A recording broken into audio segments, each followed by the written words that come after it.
Meu amigo, minha amiga, passou um verdadeiro furacão, um tsunami lá em Brasília. Depois que foi aprovada a PEC, que limita os poderes do Supremo Tribunal Federal, sobrou tiro trocado para tudo quanto é lado. Os ministros do STF ficaram revoltados, se sentiram traídos e começaram a disparar contra o Rodrigo Pacheco, contra o Lula, contra o líder do governo e contra o bolsonarismo. Isso já de praxe, né? Dá uma olhada só nessa matéria do O Antagonista. Integrantes do STF se sentiram traídos após a aprovação da PEC. Pois é, eles não conseguiram nem disfarçar. Eles se propuseram aqui a quase que uma guerra. Disseram que não são covardes e que estão dispostos a mostrar a força do STF. Dá uma olhada aqui nessa matéria que foi divulgada no Gazeta Brasil. Ministros do STF já avaliam julgar como inconstitucional PEC que limita poderes do STF. Os ministros do Supremo Tribunal Federal já avaliam considerar inconstitucional a PEC que limita os poderes dos magistrados da Suprema Corte Brasileira. A informação é do próprio site G1. Ou seja, você tem que entender que, em regra, não se cabe sequer questionar se uma PEC é constitucional ou não. Por quê? Porque ela é uma prerrogativa do Congresso. O STF só avalia se é constitucional ou não algo que virou lei. Então não poderia, muito menos o STF aqui, dizer que uma coisa que está sendo decidida no Congresso é ou não inconstitucional. É a mesma coisa que dizer, olha, não vote isso, senão vou declarar guerra contra você. E literalmente é isso que está acontecendo. O STF sentiu que foi um ataque. Olha só essa matéria da Folha de São Paulo que eu trago para vocês. Você pode ver aqui a cara do Barroso aqui que o jornal colocou só para constar aqui, né? Mas ministros do STF chamam a aprovação de PEC de ataque e se irritaram com o governo Lula. Ministros do STF classificaram a aprovação da PEC das decisões monocráticas no Senado como um ataque do Legislativo e afirmam que isso prejudica a interlocução da Corte com o governo Lula, cuja atuação foi crucial para a aprovação da matéria na avaliação dos magistrados. Sabe o que o STF está sentindo? Está sentindo que foi traído pelo governo Lula. E isso pegou muito mal. O Estadão também publicou uma matéria com o seguinte título: Ministros do Supremo confrontam o Senado após aprovação de PEC. STF não admite intimidações. Pois é, ele chamou de intimidação, se sentiu intimidado e disse que não vai ficar tão simples assim não. Os ministros Luiz Roberto Barroso, presidente do Supremo Tribunal Federal, e Gilmar Mendes voltaram a criticar nesta quinta-feira as propostas em votação no Congresso para alterar as regras de funcionamento da Corte.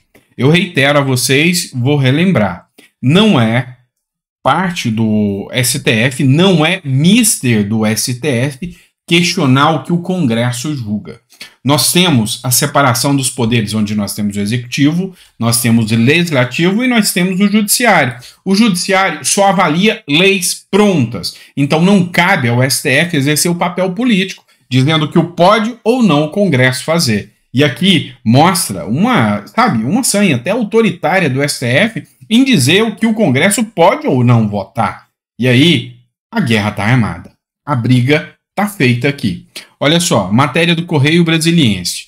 Gilmar Mendes diz que STF não é feito de medrosos e não se intimidará. O tom aqui é de ataque mesmo. O ministro Gilmar Mendes, do Supremo Tribunal Federal, criticou a proposta aprovada pelo Senado, que visa limitar as decisões monocráticas dos integrantes da Corte. Em um pronunciamento duro, no início da sessão de quinta-feira, o decano afirmou que a casa não é feita de medrosos e não admitirá intimidações. Durante uma das falas, eles lembraram o período de gestão do governo Bolsonaro e o quanto eles tiveram que ser conflitantes com o governo Bolsonaro, enfrentaram o governo Bolsonaro. E aí a gente vai até citar isso aqui. E agora eles viram ataques do governo Lula e ataques do Congresso, do qual eles ajudaram a eleger o Pacheco. Mas o Pacheco deu uma declaração, inclusive é uma matéria do G1, que o Pacheco falou que não conseguia nem ir numa padaria mais sem que alguém fizesse uma cobrança pelo STF. Então a coisa ficou complicada. Olha só essa matéria da Globo News aqui, que também fala que o teor da fala do Gilmar Mendes. Esta corte não haverá de submeter-se ao tacão autoritário, venha de onde vier. Ou seja, a resposta foi: pode ser presidente da República, pode ser membro do Congresso Nacional, pode ser quem for. Quem manda é o Supremo Tribunal Federal e ninguém vai ter autoridade, ou seja, ninguém vai ser autoritário contra o Supremo Tribunal Federal. O antagonista também fez uma publicação onde ele cita aqui uma fala do próprio ministro do Supremo Tribunal Federal, o Alexandre de Moraes, e nessa fala aqui, o ministro Alexandre de Moraes fala em intimidação, ataque e independência do STF. Ouça comigo. Mas não, isso foi ressaltado tanto por Vossa Excelência quanto pelo ministro Gilmar, mas não quando escondem insinuações, intimidações e ataques à independência do Poder Judiciário. E principalmente a independência desse Supremo Tribunal Federal.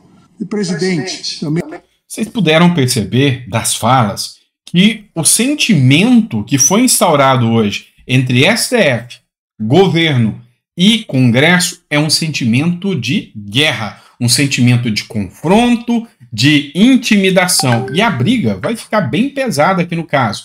O sistema que ainda vai entornar o caldo e ainda vai engrossar muito. Olha só essa matéria do Metrópolis. O Supremo Tribunal Federal não vê razão para mudanças constitucionais que visem alterar as regras do seu funcionamento, diz o Luiz Roberto Barroso, e agora a fala é do presidente do STF. Ele disse que os antecedentes não são bons. E aí o Marcel Van Hatten, que é deputado federal, se manifestou aqui e disse: quanto o ministro dando piti no mesmo dia. Continuem. Ou seja, mostraram que o Congresso está disposto a entrar nessa queda de braço e nessa briga com o STF. Mas por que eu estou falando para vocês que é uma verdadeira queda de braço? O porquê que eu estou explicando para vocês que, sabe, para o governo Lula foi a pior coisa que poderia ter acontecido. Sabe o caso da dama do tráfico que foi discutido e jogado lá para o Ministério da Justiça? É fichinha perto do que aconteceu aqui. A manifestação do voto do Jacques Wagner na PEC rachou as lideranças do governo, surpreendeu os ministros do STF e agora o Congresso está na mira do STF e o próprio governo agora também está. Um ministro de Lula qualificou o Jacques Wagner como o grande algoz da votação. E aí o racha começou ali dentro. Os ministros começaram a ofender o Jacques Wagner, todo mundo começou essa briga, o bolsonarismo começou a elogiar o Jacques Wagner, porque o Jacques Wagner é o líder do PT, é o senador líder do PT. E aí ele fala na condição de líder do governo. O recado para o STF foi: olha só, governo, olha só, STF, o Lula não está com vocês. Quando foi pressionado o Jacques Wagner, ele teve que pedir desculpa para o STF. Isso aí é algo insano, é algo absurdo. Um membro do Legislativo, um cara eleito para definir da forma que bem entende, ter que pedir desculpa ao STF por causa de uma decisão dada. A argumentação do Jacques Wagner foi a seguinte, só que não colou, ninguém acreditou. Ele falou: olha, eu vi que o STF ia perder, e para não ficar uma situação constrangedora onde o governo perderia junto com o STF nessa votação da PEC, eu votei a favor para mostrar que o governo não se sentiu derrotado nesse caso também. Pois é, o negócio não deu muito certo e agora o pessoal está pedindo a cabeça do Jacques Wagner. Olha só, a Renata Barreto, ela fez uma publicação aqui de um trecho da Globo News, onde a Daniela Lima, que fez umas críticas aqui que valem a pena a gente discutir. A Daniela Lima disse o seguinte: acabou a lua de mel entre o governo e o STF. Lua de mel do STF com o governo acabou. Dá uma olhada no áudio, na fala da Daniela Lima, e eu volto para tecer alguns comentários, em especial com o que a Renata Barreto falou aqui. Um integrante do Supremo Tribunal Federal com quem eu consegui falar logo cedo disse, olha, acabou a lua de mel do Supremo com o governo Lula e também com o Pacheco, que queimou todas as pontes que ele havia construído na corte.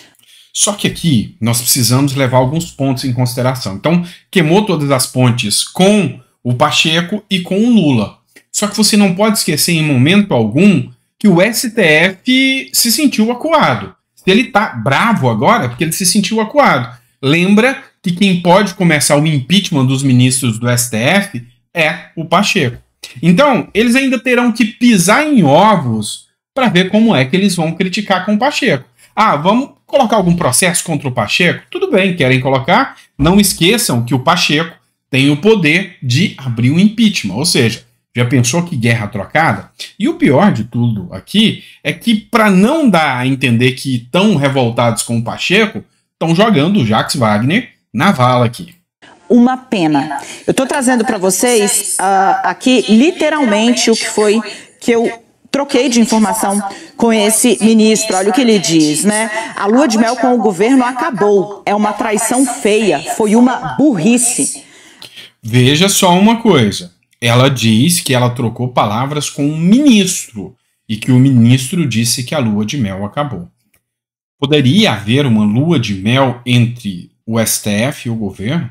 É constitucional a existência de uma lua de mel nesse sentido?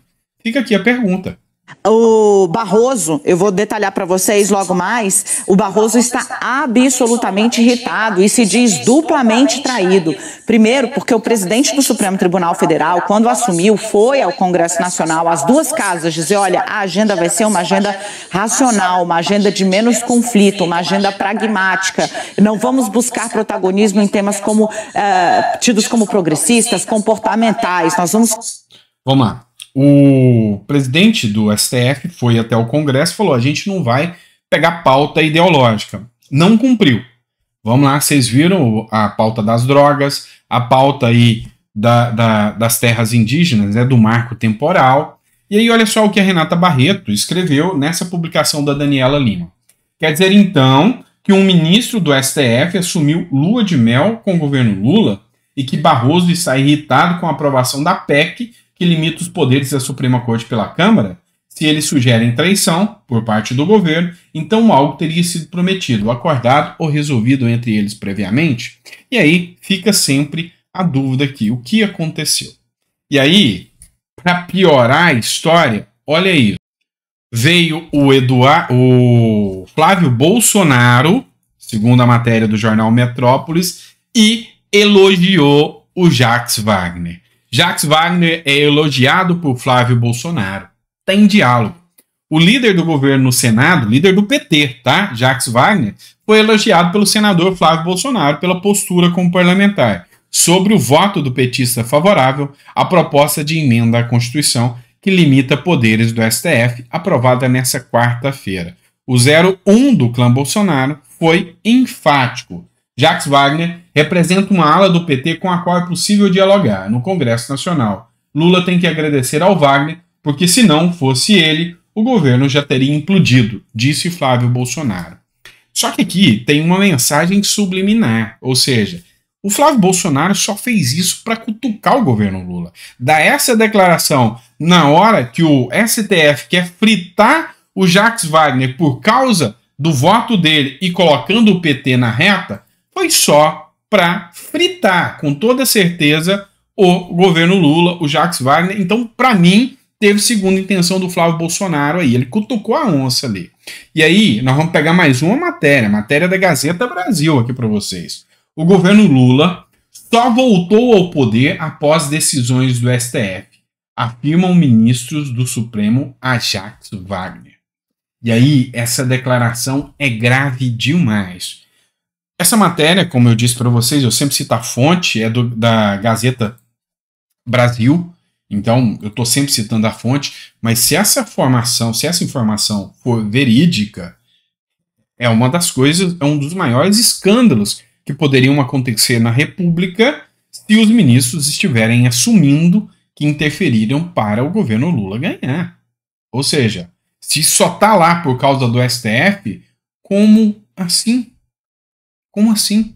Então, é algo muito grave. O antagonista também fez uma matéria aqui citando Jacques Wagner, né? Jacques Wagner com a cabeça a prêmio após votar pela PEC do STF. Infelizmente, a gente vê aqui que esse voto do Jacques Wagner vai custar muito, muito caro para ele. Mas, por outro lado, vai custar muito caro, muito mais caro para o governo Lula, que não queria que isso acontecesse de jeito nenhum, e a coisa ficou tensa aqui. Além de ter feito aquela matéria citando que conversou com ministros que pediram a cabeça do Jacques Wagner, a Daniela Lima também fez um editorial sobre o tema, dizendo: ministros de Lula criticam a operação imprudente do governista contra o STF. Integrantes do governo veem revés no diálogo com a corte, que tem julgamentos que podem afetar as contas públicas. Não só isso, né? Teve muitos afagos. A gente acabou de ver uma decisão do ministro Dias Toffoli, onde deu um catiripapo aí na Lava Jato. Mudou a Lava Jato por completo, jogou a Lava Jato no lixo, com uma decisão do Dias Toffoli. A gente acabou de ver decisões aí do STF tirando a Gleisi Hoffmann, líder do PT, da reta. Aí o Jacques Wagner, que é o líder do governo no Senado, vindo e comprando essa briga desse tamanho, meu amigo, a coisa entornou. O caldo esquentou, e aí, como você pode ver até dessa matéria do UOL aqui, os ministros já não têm nem mais preocupação em falar. Eles sugeriram a renúncia do líder do governo após voto a favor da PEC.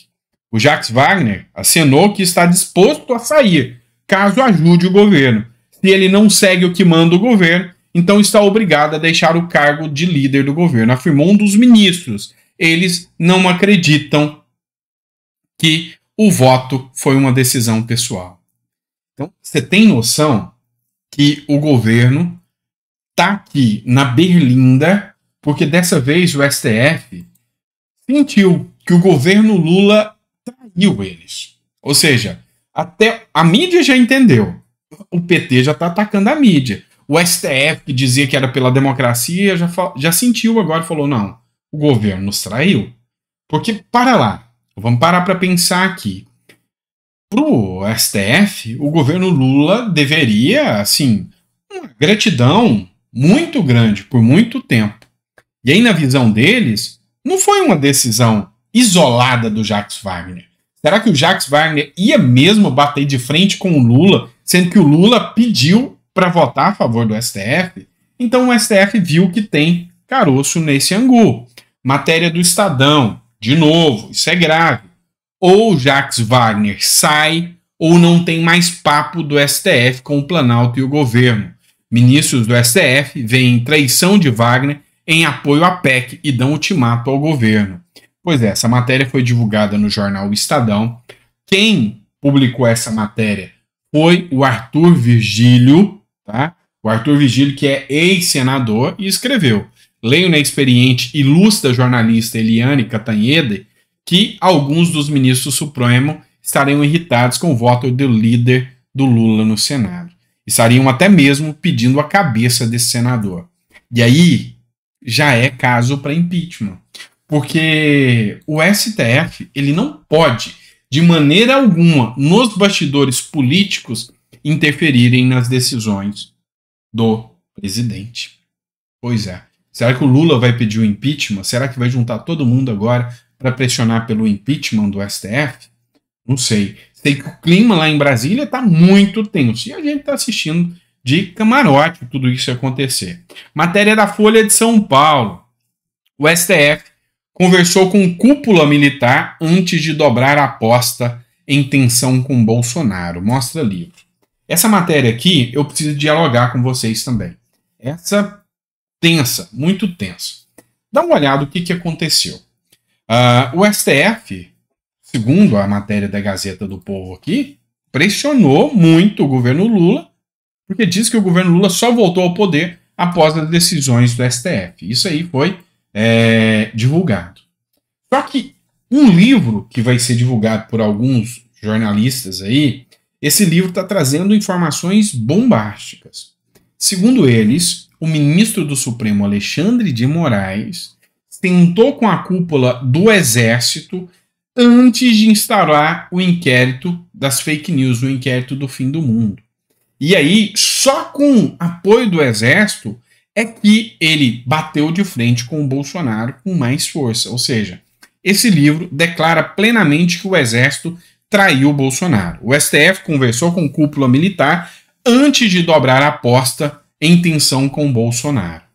Em junho de 2020, em 2020 ainda, época de pandemia, o STF deu uma clara demonstração de unidade ao aprovar por 10 votos a 1, vencido foi o Marco Aurélio, o polêmico inquérito das fake news, né, que investiga as fake news e ameaças à corte e seus integrantes.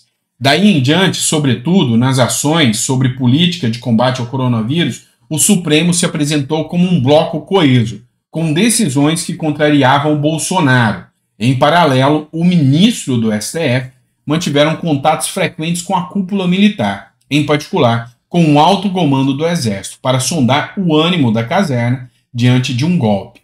Abre aspas. O tribunal, livro de Felipe Recondo e Luiz Weber, indica que foi essa aproximação que deu aos ministros a força necessária para dobrar a aposta diante das situações mais tensas, pois os ministros sabiam que os generais não apoiariam uma aventura tresloucada do Bolsonaro. Então, o que isso aqui diz? E aqui, se você tinha alguma dúvida, o Exército Brasileiro sentou com o STF e disse: pode abrir o inquérito que vai derrubar o Bolsonaro. E é o inquérito das fake news que deu todo esse poder para o Supremo Tribunal Federal, para o TSE, e tirou a força do Bolsonaro. Então, para aquele pessoal que dizia, mas Bolsonaro é mentiroso, dizendo que o STF interferia nas ações, pois é, está aqui o livro dizendo. O Exército, a cúpula do Exército, foi conivente, e sim, o STF criou esse projeto, aí, esse processo das fake news, e através desses processos ele dobrou a aposta contra o Bolsonaro. E aí o resultado vocês veem hoje. Vocês viram o quanto a coisa é tensa, o quanto o negócio é cabuloso? Pois é. Enfim, no próximo editorial eu vou trazer mais algumas informações aqui, bem importantes sobre tudo isso que está acontecendo. Mas já deu para você ver o quanto o jogo de xadrez ali é tenso. Deu para você entender que você não sabe muito do que acontece ali dentro. A gente pega migalhas, mas o jogo ali dentro é bem mais pesado do que você possa imaginar. E a gente está tentando interpretar esse jogo para trazer aqui para vocês. Então, se você gostou, ficou até o final, coloca nos comentários. Eu gostei do que você trouxe de informação, as informações foram precisas. Enfim, é sempre um prazer estar aqui com vocês, tá bom? Obrigado por tudo. A gente volta às 7 horas com mais conteúdo para vocês.